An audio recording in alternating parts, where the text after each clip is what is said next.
तत्वानुरूपा सर्वस्य श्रद्धा भवति भारत। श्रद्धामयो अयम पुरुष, ये पुरुष श्रद्धा वाला है, श्रद्धा से युक्त होता है।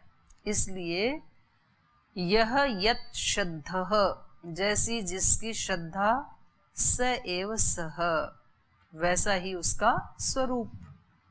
तो इसलिए देखा जाता है यजन्ते सात्विका देवान, जिनका अंतःकरण सात्विक प्रकृति से युक्त है, वो किन का यजन करते हैं? देवों का। वो देवों का यजन करते हैं।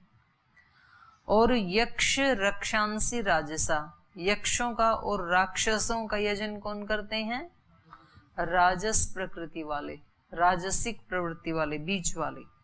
प्रेतान भूत गणांश्च अन्य यजन्ते, और भूत प्रेतों का यजन कौन करते हैं? स्मशान घाट में जाके करते हैं ना भूत प्रेतों का।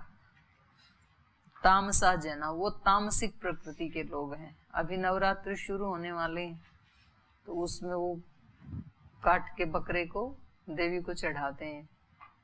तो ये कौन से हैं? ये तामसिक हैं। श्रद्धा उनकी भी बहुत है, लेकिन वो कैसी श्रद्धा है? तामसिक श्रद्धा है। उनको लगता है ऐसा करने से देवी खुश हो जाएगी, और वो ऐसी ही धारणा बनाते हैं, और वो कहते हैं हमारे जीवन में ऐसे हो गया, क्योंकि उनकी श्रद्धा ऐसी है ना। और अगर कोई ना चढ़ाए तो वो अपने पड़ोसी को कहते हैं कि तुम्हारे घर में इसलिए अनिष्ट हो रहा है क्योंकि तुमने देवी को बकरा नहीं चढ़ाया, इसलिए तुम चढ़ा दो। लेकिन जिनकी समझ में आ गया वो कहते हैं कि नहीं चाहिए, इससे भी ज्यादा लॉस हो जाए, ये पाप मैं नहीं करूंगा। तो उस व्यक्ति की श्रद्धा कैसी है? सात्विक है। वो नहीं करता है ये वाला पाप, और ये करते हैं। और यक्ष राक्षसों का यजन कौन करते हैं? उनको खुश कौन करना चाहते हैं? जो राजसिक प्रवृत्ति के लोग हैं। तो उनको अपना बाहर का जो प्रदर्शन है वो दिखाना है सबको, बाह्य संपत्ति को उनको दिखाना होता है, अपना नाम, ऐश्वर्य। और अंदर से मतलब चाहे उनको आनंद आ रहा है या नहीं आ रहा है, पर बाहर की शान शौकत पूरी बनी रहे, दूसरों के ऊपर एक प्रभाव बना रहे, दबदबा बना रहे। तो ये उन लोगों की करते हैं पूजा, यक्ष और राक्षसों की। और जो सात्विक प्रकृति वाले हैं वो देवान यजन्ते, वो देवों की पूजा करते हैं। तो देवता किसको कहते हैं? जो देने वाला है। तो जब हम देने वाले की पूजा करते हैं तो हमारी श्रद्धा कैसी होती है? सात्विक होती है। मतलब उनकी पूजा का मतलब क्या है? पूजा मतलब क्या है? पूजा का मतलब है हम वैसे बने। हम जिसकी पूजा करते हैं ना, उस पूजा का अभिप्राय है कि हमें भी अपने जैसा बना लो। जब आप अग्नि की पूजा करते हैं तो उसमें समिधा हमारे व्यक्तित्व का प्रतिनिधित्व करती हैं। 3 समिधाएं, कि हमारा शरीर, हमारा अंतःकरण और हमारा आत्मा, 3 चीजें मुख्य हैं हमारे अस्तित्व में। तो वो तीनों ही कैसे हों? भगवतमय हों। अग्नि क्या है उस समय हमारे लिए? भगवान का स्वरूप है। अग्नि को हम ईश्वर का ही प्रतिनिधि मान करके यजन करते हैं। और हम कहते हैं ये 3 समिधाएं मतलब मेरा तीनों प्रकार का अस्तित्व, मेरा शरीर, मेरा आत्मा, मेरा अंतःकरण, बुद्धि, मन आदि सब, वो सब कैसे हो जाएं? अग्नि स्वरूप। अग्नि के क्या क्या गुण हैं? हमेशा ऊपर उठती है। अग्नि अग्रणी भवती, आगे ही जाती, कभी नीचे नहीं आती है। तो मेरा शरीर, मेरा मन, मेरे आत्मा की गति कैसी हो? ऊपर जाने वाली हो, हमेशा कभी भी नीचे ना जाए। जिन चीजों को एक बार छोड़ दिया ना, उस तरफ कभी सपने में भी ख्याल नहीं जाए। तो फिर हम अग्नि के उपासक हैं। एक बार भी पीछे मुड़ के देखना ही नहीं है। जो चीज त्याज्य है उसकी क्या याद करना और क्या उसको देखना। और अग्नि का गुण क्या है? प्रकाशित करना, प्रकाश देती है। तो मेरे शरीर से, मेरे मन से, मेरी आत्मा से ऐसा आचरण हो जो चीजों को और स्पष्ट करता चला जाए, मेरे सामने चीजें खुलें। अगर धरती के ऊपर आज तक कोई एक भी ऐसा मनुष्य हुआ जिसने चीजों को स्पष्ट रूप से देखा, जिनको कि हम ऋषि ऋषिकाएं कहते हैं, तो आज भी उसको घटित होना पड़ेगा मेरे सामने भी। ऐसा व्यक्ति का स्वप्न तो हो, पहले वो सोचे तो सही, सोचेगा ही नहीं तो बनेगा कैसे। इसलिए रात को जब सोते हैं ना आप, तो आपको रात को कौन से सपने देखने हैं वो तय करके सोया करें, ठीक है। हाँ, डरने वाले सपने देखना ही नहीं है। कुछ कुछ डर जाते हैं सपने में, दब जाते हैं, चिल्लाते हैं, तो सोते समय तय कर लो, या तो कोई सपना नहीं आएगा, आएगा तो ये वाला आएगा, उसको देखो। जागते हुए भी देख सकते हैं, जिसकी हम कई बार चर्चा करते हैं। लॉ ऑफ अट्रैक्शन काम कर रहा है इस संसार में, पर उससे आप कुछ लेंगे तब तो वो काम करेगा ना। और लॉ ऑफ अट्रैक्शन के साथ एक दूसरा और क्या बता रखा है, लॉ ऑफ एक्शन।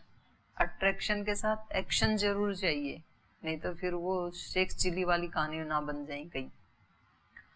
तो अग्नि क्या करती है, प्रकाशित करती है। और अग्नि क्या करती है, शुद्ध कर देती है। जैसे जिसमें वो धातु जो भी अग्नि में डाली जाएगी, उस धातु में जो भी अशुद्धि थी उसको वो जला देगी, लेकिन जो शुद्ध धातु है उसको नहीं जलाएगी, उसको वैसे ही रहने देगी। तो ईश्वर के साथ जब हम जुड़ करके वैसे कर्म करते हैं, तो हमारे शरीर की, मन की, आत्मा में तो है ही नहीं अशुद्धियां, वो अपने आप ही नष्ट होने लगती हैं। तो इसलिए कहा धियो यो न प्रचोदयात। जब हम देखते हैं ना अपने दोषों को, अपने दुर्गुणों को, तो वो दिखते भी तब हैं जब थोड़ी सी आंख साफ हो। आंखों के सामने भी यदि पर्दा है, आंखें भी धुंधली हैं यदि, तब तो दिखता भी नहीं है ठीक ठीक। दिखने भी तब लगता है जब आंखों से थोड़ा सा वो जाला उतरता है ना, नहीं तो व्यक्ति कहता है I am okay, all right, मैं बिल्कुल ठीक हूँ। दोष दूसरों का है, मेरा नहीं है। वो हेतु देता है, अपने हर दोष के लिए हेतु देता है। लेकिन जिस दिन उसको ये समझ में आए कि बाहर कुछ भी होता रहे, लेकिन अपने आप को ठीक रखना ये मेरी जिम्मेदारी है, और मैं ठीक नहीं रख पाया, तो इसके पीछे कारण क्या था? कहीं मेरा राग था, कहीं मेरा द्वेष था, या तो मेरी कोई कामना थी, या तो यहाँ मेरी लापरवाही थी, या तो यहाँ मेरा प्रमाद था। तो वो करेंगे, वो कुछ भी कर सकते हैं, वो स्वतंत्र हैं कुछ भी करने में, लेकिन हर परिस्थिति में खुद को बचा के रखना ये मेरी जिम्मेदारी है। रास्ते में कांटे आएंगे, रास्ते में खड्डे आएंगे, रास्ते में ब्रेकर आएंगे, लेकिन उनमें से उनसे बचा के चलना, अपने आप को उनमें नहीं गिरने देना।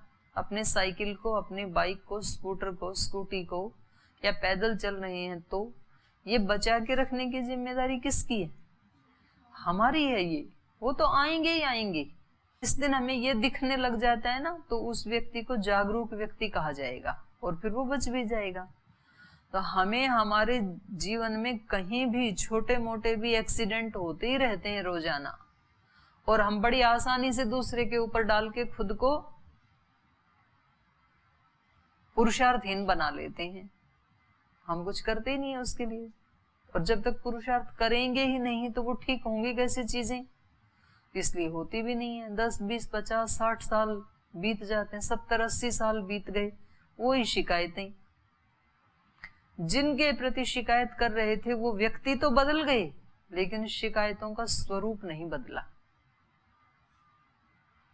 पहले माता पिता से शिकायत थी, फिर अपने साथियों से शिकायत थी, फिर बड़े हुए तो और बड़े वाले साथियों से शिकायत थी, फिर पति पत्नी से शिकायत थी, फिर बच्चों से शिकायत है, फिर पोते पोतियों से शिकायत है, ऑफिस वालों से शिकायत है, समाज से शिकायत है, राजनीति से शिकायत है। राजनेता तो बदलते गए, पर हमारी शिकायत बराबर वैसी ही बनी रही। कोई भी आया, कोई भी प्रधानमंत्री आया, कोई भी सीएम आया, हमारी शिकायत वैसी है। कोई भी गुरु आया, कोई भी पढ़ाने वाला आया, कोई भी हमारे साथ बिजनेस कर रहे हैं तो ग्राहक आया, कोई भी कंपनी में बॉस आया, हमारे स्वभाव में शिकायत वो क्यों? कुछ ना कुछ तो हमने निकाल ही लिया। और यदि हमने इधर ध्यान दिया होता, उसकी बजाय इधर भी तो है 3 उंगलियां, ध्यान उधर रहा एक वाली पे।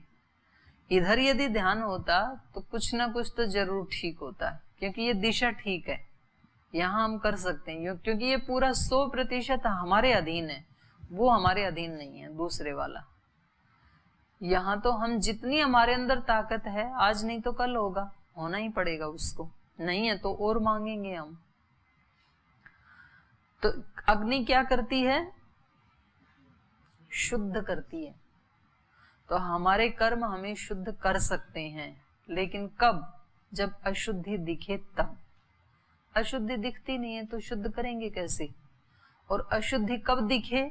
जब आंखों से धूल हटे, जब आंखें साफ हों, तो दृष्टि मिलना भी बहुत बड़ा सौभाग्य है। इसलिए जिसको पकड़ में आने लगे ना अपने दोष, तो ये शुभ लक्षण है। थोड़े दिन बेचैनी तो होगी, ऐसे लगेगा क्या ये उल्टा रास्ता पकड़ दिया, कि हर उसमें अपना ही दोष हम ढूंढने लग गए। तो दूसरों को कह के निश्चिंत हो जाया करते, ये कहाँ आफत मोल ले ली। लेकिन वो ही रास्ता है, आप उसको सुधार पाएंगे, आप ठीक कर लेंगे। तो लक्ष्य एक ही है, बाहर कुछ भी हो, कैसी भी स्थिति हो, लेकिन मुझे रिस्पॉन्स कैसे करना है? श्रेष्ठतम करना है मुझे। बाहर की ऐसी एक जिद हो व्यक्ति को कि बाहर की कोई चीज मुझे हिला नहीं सकती है, बाहर की कोई भी परिस्थिति मुझे डिगा नहीं सकती है, तो फिर वो कर पाएगा उसको। तो ये देव क्या करते हैं? अग्नि को यजन करते हैं। सात्विक प्रकृति वाले देव देवों को यजन करते हैं, या सात्विक प्रकृति वाले लोग देवों को यजन करते हैं। तो ये देवों को यजन करने का मतलब है, जैसे अग्नि को यजन करने का हमने उदाहरण लिया, तो अग्नि की जो हम उपासना करते हैं, तो अग्नि जैसा मेरा जीवन हो, ये है उसकी पूजा करना। तो मेरा जीवन अग्नि की तरह आगे ले जाने वाला हो, मेरा जीवन अग्नि की तरह प्रकाशित करने वाला हो, मेरा जीवन अग्नि की तरह से शुद्धता लाने वाला हो, दोषों का नाश करने वाला हो। और अग्नि क्या करती है? और अग्नि क्या करती है? अपने स्वरूप जैसा बना देती है। तो हमें ऐसे उसकी पूजा करनी है, ईश्वर की पूजा करनी है, हम उसके जैसे बनी। और अग्नि के बहुत सारे गुण बताए थे एक दिन मैंने आपको। रूपांतरण कर देती है। अब तक जो सूखी दिख रही थी ना लकड़ी, थोड़ी देर में वो उसके ही स्वरूप वाली हो जाती है, पूर्ण रूपांतरण कर देती है। ये उसमें ताकत है, बाकी किसी में ताकत नहीं है। तो हमारे व्यक्तित्व का पूर्ण रूपांतरण कौन कर सकता है? ईश्वर। क्योंकि वो अग्नि हमारे लिए किसका प्रतीक है? ईश्वर का। तो जैसे ही हमने ईश्वर के समर्पित किया अपने आप को, तो हमारे सारे हमें दोष जब दिखने लगे, तो हमें लगा ये तो बड़े सारे दोष हैं भाई, ये तो काबू में आना बड़ा मुश्किल है, कैसे हटाऊं इसको, मेरे से नहीं हो पा रहा है ये तो फिर अपने आप को अग्नि में डाल दो, समर्पित कर दो कि अब आप करो। लेकिन आप करो ये कह करके अपनी इंद्रियों को और अपने शरीर को बचा के नहीं रखना है, करेंगे, लेकिन किसके माध्यम से करेंगे? हमारे माध्यम से ही करेंगे। ईश्वर ही करता है, लेकिन वो निमित्त हमें ही बनाता है। तो निमित्त बनने के लिए तैयार रहें हम, कि मैं केवल निमित्त मात्र बनूंगा, बाकी सब आपको करना है। तो जब कोई कठिन काम आए, हमारे एक योग शिक्षक वो हैं, राज्य प्रभारी हैं कर्नाटक के, भंवरलाल जी, तो कई बार बताते हैं, बोल जी मैं तो जैसे ही मंच पे बैठा तो बहुत बड़े बड़े लोग सामने बैठे थे, 1000-2000 लोग। तो मैंने कहा कि स्वामी जी महाराज अब संभाल लेना, मैं बैठ तो गया हूँ, करना आपको ही है। तो एक श्रद्धा है। और बोल जी इतना बढ़िया शिविर हुआ कि दूसरे लोग ऐसे कहने लगे कि भाई ऐसे लगा जैसे स्वामी जी महाराज ने ही आके करवाया। तो ऐसे कभी होता है ना। तो आपको जब कोई काम कठिन लगे तो आप, लेकिन ये श्रद्धा बना करके ये मत करना है कि पूरी रात तो सोते रहे परीक्षा में और सुबह जब लिखने लगे टेबल पे जाके तो बोले स्वामी जी महाराज अब संभाल लेना पेपर। ऐसे चीटिंग नहीं करना। अपनी तरफ से 100% पुरुषार्थ करके आप निमित्त बने उनके, याद भी फिर वही शक्ति कर रही है, लिख भी वही रही है। तो ऐसा नहीं है कि उस टाइम मतलब लिखने के टाइम तो उनको बुला लिया और सोने के टाइम मैं सोऊंगा। तो ये दो पार्ट नहीं करना अपने व्यक्तित्व के। तो ये कहा कि जो सात्विक होते हैं, सात्विकाः देवान यजन्ते, वो ऐसी दैवी शक्तियों की, दिव्य शक्तियों की पूजा करते हैं। तो मैं ये कह रही थी कि पूजा का मतलब है उसके जैसा हो जाना। हनुमान जी की पूजा करने का क्या मतलब है? हनुमान जी जैसा हो जाना। अब हनुमान जी में क्या क्या गुण हैं? ब्रह्मचारी हैं, पुरुषार्थी हैं, सेवा परायण हैं, विद्वान हैं, बहुत सारी स्किल्स हैं उनके अंदर। तो ऐसे स्किल्स को डेवलप करना, पूर्ण संयमित जीवन जीना, अपनी योग्यताओं को बढ़ाना। तो कभी मन में आता है जो हनुमान जी की पूजा करते हैं, आप में से हैं कुछ हनुमान जी के पूजक हैं? हाँ, हाथ उठाना। तो दुर्गेश जी ठीक से तो उठा लो हाथ, नीचे कर लो। तो क्या कभी मन में ये आता है कि अष्ट सिद्धि और नव निधियों के दाता हम भी बने? दाता नहीं तो ज्ञाता तो बने पहले। ये सिद्धि हैं क्या जो हमारे देवता के अंदर थी? ऐसे मन में आता है? नहीं आता है तो लाना है ऐसे कि जिसकी हम पूजा कर रहे हैं उनका व्यक्तित्व हमारे माध्यम से अभिव्यक्त होना चाहिए। वो है भक्ति, वो है पूजा, उसके जैसा हो जाना। गुरु के भक्त हैं तो गुरु की भक्ति, गुरु की पूजा का मतलब क्या है? गुरु पूर्णिमा को तिलक लगा के आरती उतार दी और फूल चढ़ा दिए, पैरों में थोड़े फूल डाल दिए, छुट्टी नहीं। गुरु जैसा हो जाना, जैसे गुरु कर्म करते हैं, जैसा गुरु सोचते हैं अपने बारे में, देश के बारे में, ईश्वर के बारे में, वैसे ही सोचना, वैसे ही जीना, ये गुरु भक्ति। देवी की भक्ति, भक्त कौन कौन है? देवी के भक्त हैं कोई आप में? एक है। तो देवी की भक्ति का मतलब है देवी जैसा हो जाना। देवी क्या करती है? असुरों का नाश करती है। तो अपनी आसुरी जो प्रवृत्तियां हैं उनका नाश करना। तो एक शब्द में ये जिसके भी हम भक्त होते हैं। राम के भक्त हैं? राम जी के भक्त हैं आप में? ना ना, आप अपनी अपनी गारंटी पर, दूसरे की ना लो। और कई कई मल्टी भी हैं। हाँ, दुर्गेश जी हनुमान जी के भी थे, राम जी के भी हैं। ठीक है, वो तो एक ही हैं, जो हनुमान जी के हैं वो राम जी के हैं ही। तो राम जी के भक्त होने का मतलब है राम जैसी मर्यादाएं, राम जैसी कर्तव्य निष्ठा। राम का राज धरती के ऊपर अकेले राम से नहीं आया। राम के जीवन का मतलब है कैसे उन्होंने ऊंचे से ऊंचे व्यक्ति को और क्षुद्र से क्षुद्र प्राणी को अपने साथ लेकर के वो चली। कहां भील जाति वाले, शबरी जाति वाले, भीलनी उन जाति वाले, और कहां रावण जैसा लंकेश, उन सब के साथ, मतलब उनमें एक तालमेल बिठाना और फिर लेकर के चलना सबको समाज में अपने साथ। तब धरती पे राम का राज्य आता है। सबको महत्व देते हैं राम, गिलहरी को भी महत्व देते हैं, नल नील जैसे इंजीनियरों को भी देते हैं, हनुमान जैसे विद्वान को भी अपने जीवन में महत्व देते हैं। एक जंगल में रहने वाली बुजुर्ग सी महिला लेकिन श्रद्धा से युक्त है, ऐसी भीलनी को भी बहुत महत्व देते हैं। जो इस समाज से अत्यंत उपेक्षित हैं, पत्थर जैसा जिनका जीवन बन गया है, ऐसी अहिल्याओं को। और उस समय तो एक अहिल्या थी, आज तो हर गली में आपको, हर गांव में कई कई अहिल्याएं मिल जाएंगी।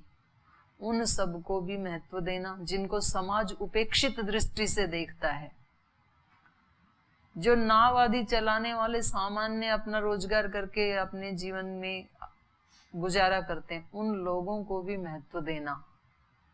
इतना विशाल हृदय रखना, तब धरती पे राम राज्य आता है। ये राम का भक्त होना है। और अपने वरिष्ठ अगर उनसे कभी कोई भूल भी हो जाए तो भी उनको सम्मान ही देना। माता कैकेयी से भूल हो गई, लेकिन तो भी कभी कैकेयी का अपमान नहीं किया राम ने। ऐसा जीवन जब होता है मनुष्य का, तब इस धरती के ऊपर राम का राज्य आता है।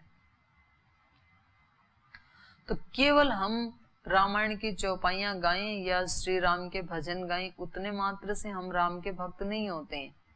वो फिर सारा अपने जीवन में उन सारी चीजों को सहना होता है, आग से गुजरना होता है। वो उतना सरल तो नहीं होता है। किसी का भी भक्त होना सरल काम नहीं है, अत्यंत कठिन काम है, क्योंकि उसमें सारी अपनी कामनाओं को मारना होता है। लेकिन यदि व्यक्ति ने निश्चय दृढ़ कर लिया, आर पार का निश्चय कर लिया, और कोई है ही नहीं बीच में, एक्सक्यूज नहीं है कोई भी, तो फिर वो शक्तियां खुद करवाती हैं। फिर कोई इतना कठिन भी नहीं रहता है। फिर उस व्यक्ति को आनंद आने लगता है। उसको लगता है मैं तो निमित्त मात्र बना हूं, करने कराने वाला कोई और ही है। तो निमित्त बनने में तो क्या लगता है? अगर किसी को कोई बहुत बड़ा सा मंदिर बनाना हो, कोई धर्मशाला बनानी हो, या कोई बड़ा सा भंडारा करना हो, दान पुण्य करना हो, और कोई आकर के कहे कि मैं छिप करके सारा काम करूंगा और निमित्त आप बन जाओ, तो कोई जोर पड़ेगा? फिर तो बड़ी अच्छी बात है। पैसा सारा आपका लगेगा, करने कराने वाले सब आप, और नाम मेरा हो जाएगा निमित्त के लिए। क्योंकि वो व्यक्ति कहता है मैं दिखना नहीं चाहता हूं किसी को भी, छिप करके करना चाहता हूं। तो बड़ी अच्छी बात है, लॉटरी लग गई। ऐसा हो गया तो सारी टेंशन ही खत्म। इतना किसी को मिल जाए कोई धनाढ्य व्यक्ति, तो फिर उस व्यक्ति को करने में आनंद आता है ना। तो धनाढ्यों का भी धनाढ्य हमें मिल गया है, जो सबके ऊपर है। वो कहता है तू कर, तू निमित्त बन और करूंगा मैं। क्योंकि जितने भी, इन्होंने भी गीता में भी कहा, न मैं भक्तः, कभी मेरे भक्त का नाश नहीं होने देता हूं मैं। तो इतना बड़ा वादा भगवान हमारे से कर रहे हैं, और क्या चाहिए? तो उसको देख करके फिर जो सात्विक प्रकृति के लोग हैं, वो उसी का ही दामन पकड़ते हैं जी जान से, उसी का ही यजन करते हैं। तो इसलिए यहाँ पर भगवान कृष्ण ने श्रद्धा को भी 3 भागों में बांट दिया, सात्विकी, राजसी, तामसी, और उनका अलग अलग विवरण कर दिया। और भूत प्रेत की भी पूजा करते हैं लोग, लेकिन वो भी सहायता करते हैं, लेकिन उनकी एक सीमा है। वो केवल किसी को डरा सकते हैं, धमका सकते हैं, किसी को कोई चोट कर सकते हैं, बस वो उतना ही कर सकते हैं। वो मतलब नेगेटिव फोर्सेज हैं उनके पास, पॉजिटिव नहीं कर सकते हैं वो कभी भी। और उनका परिणाम कभी सुखदायी होता नहीं है। किसी को कष्ट देके, किसी की हिंसा करके कभी कोई व्यक्ति सुखी हो सकता है? तात्कालिक रूप से उसकी इंद्रियों को तृप्ति मिल सकती है कि उन्होंने हमारे को तंग किया, इसलिए हमने भी उनको मजा चखा दिया। लेकिन ये मजा चखाने के बाद क्या कभी किसी को तृप्ति होती है? कभी नहीं होती है। तृप्ति तो सुख दे के, मतलब जब हम दूसरे को सुख देते हैं तो हमें सुख मिलता है। तो ये बात तो उस दिन ये बोल रहे थे ना स्वामी जयदेव जी, कि हम तो दूसरों के लिए जीते हैं, दूसरों के लिए जीते हैं, ठीक है ये तो, लेकिन दूसरों को सुखी करके हमें सुख मिलता है। तो इनडायरेक्ट रूप से फिर अपने सुख के लिए हम जीते हैं। लेकिन हमारा सुख कैसा है? उत्कृष्ट कोटि का है। सुख की भी 3 श्रेणियां हो गई ना, सबसे उत्कृष्ट कोटि का, एक मध्यम कोटि का, एक निम्न कोटि का। उत्कृष्ट कोटि का सुख वो है जो सबको सुखी देख के हम सुखी होते हैं, ये सबसे ऊंचा सुख है। मध्यम कोटि वाला वो है दूसरा भी सुखी हो, मैं भी सुखी हूं। उत्कृष्ट कोटि वाले में ये मेरे को कहीं थोड़ी बहुत मेहनत करनी पड़े, मेरे को कभी कोई प्रतिकूलता का भी सामना करना पड़े तो कोई बात नहीं, लेकिन दूसरे को मैं दुखी नहीं देखना चाहता। जैसे कि माँ है, माँ को कभी भूखा भी रहना पड़े तो कोई बात नहीं, लेकिन बच्चे को खिला के उसको तृप्ति मिलती है, वो खुद भूखी रह के भी उसको सुख देना चाहती है। ये उत्कृष्ट कोटि का सुख है। और मध्यम कोटि का वो है आप भी सुखी रहो, हम भी सुखी रहें, हमारा भी नुकसान नहीं होना चाहिए, अपना भी ध्यान रखेंगे हम। और निम्न कोटि का वो है जो दूसरे को सता करके भी यदि मुझे खुशी मिलती है तो मैं उसको तंग करके भी, मार करके भी सुखी होऊंगा। तो ये हमारे संस्कारों के ऊपर, हमारी प्रकृति के ऊपर निर्भर करता है। ये बहुत ही अच्छा विषय 17वें अध्याय में चल रहा है। बहुत ही महत्वपूर्ण अध्याय है ये गीता जी का। तो आप इसके ऊपर और भी चिंतन करके आए। शेष चर्चा हम कल करेंगे। आज यहीं पाठ को विराम देते हैं।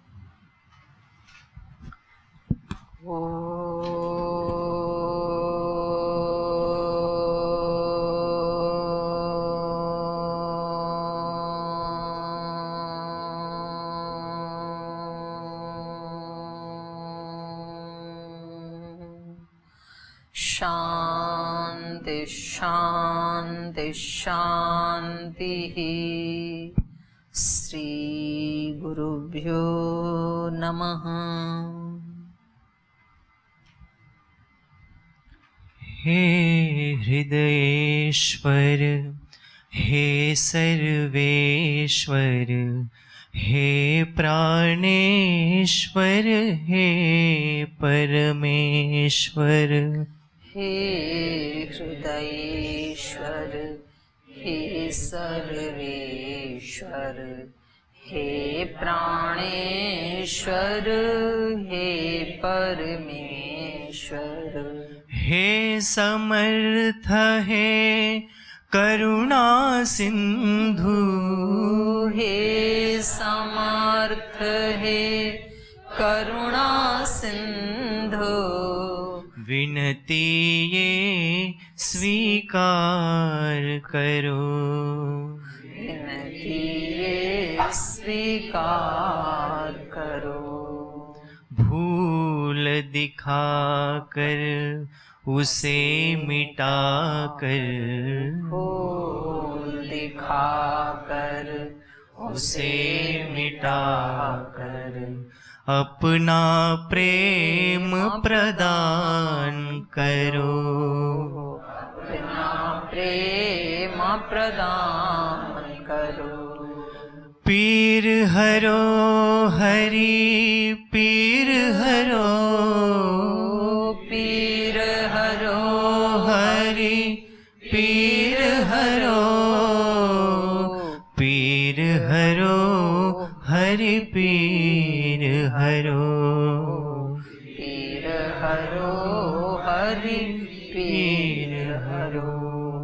हे हृदयेश्वर, हे सर्वेश्वर, हे प्राणेश्वर, हे परमेश्वर। हे हृदयेश्वर, हे सर्वेश्वर, हे प्राणेश्वर, हे परमेश्वर। हे प्राणेश्वर, हे परमेश्वर, हे प्राणेश्वर।